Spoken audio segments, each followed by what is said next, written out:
be gone for a couple hours and come right back. But this particular day, they took off in a straight line towards the east, single file, at a very quick pace, the kind of pace that, even with the advantage of the machines, it was very difficult to keep up.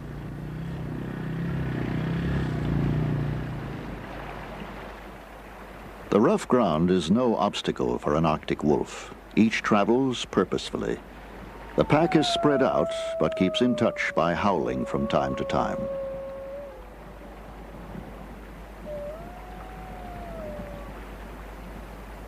While the wolves are within range of the den, their howls are heard by the pups and the female that watches over them. Brandenburg, loaded with film stock and rations, is prepared to travel for days to film a major hunt. One of the advantages of working in the high Arctic that you don't find in lower latitudes is you have 24 hours of daylight.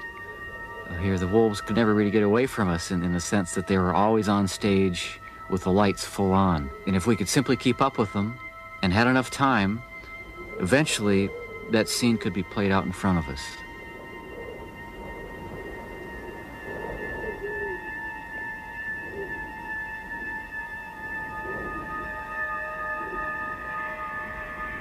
There are anxious moments when the wolves are far ahead out of sight.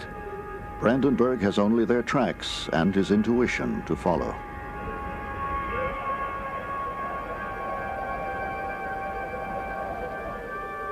The wolves have traveled 30 miles from the den, and Jim is still behind. Finally, he catches up to the pack as they search for a place to cross a deep, fast-flowing river.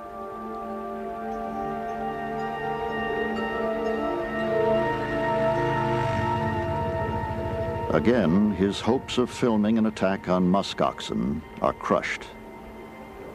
It was quite a frustrating experience watching the wolves continue on in the distance, out of sight, knowing that they were clearly going on to some fairly intense action.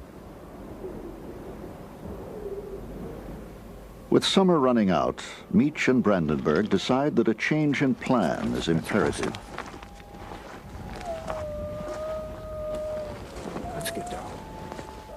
Rather than follow the pack, they'll sit tight, following all that happens right here for the next 24 hours. It made sense to commit a complete 24-hour documentation from one spot. Watch everything that happened, try to film the highlights of the behavior, and I'd hope to show an aspect of a day in the life of the wolf pack near the den site. Their coming and going, their interaction, their naps, their sleeps, anything that might happen within that 24-hour period. Here comes one. He's got hind feet.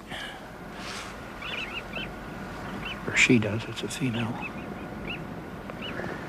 It's interesting. Usually they bring just the hindquarters back. Or often they do.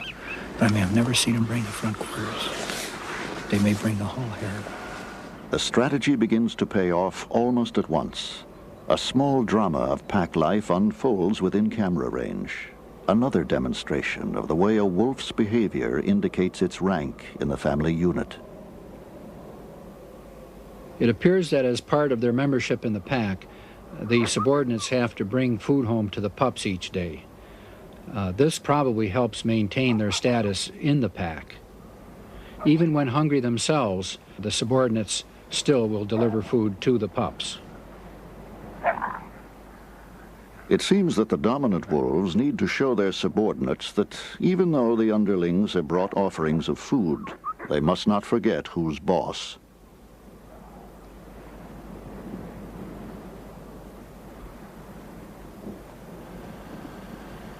As I watched them closely, I noticed that from time to time, subordinates would actually steal food from the pups. Most are young animals that are still learning how to hunt themselves, so this surplus food forms an important part of their diet. Wish I knew which male that was. I think it's the one that limped. Left shoulder's the one that's limping now. He's got a little limp in his left hind leg today, as well as his left front. Telling each of the pack members apart was always a challenge and a difficult thing to do. However, we were aided by the fact that the alpha male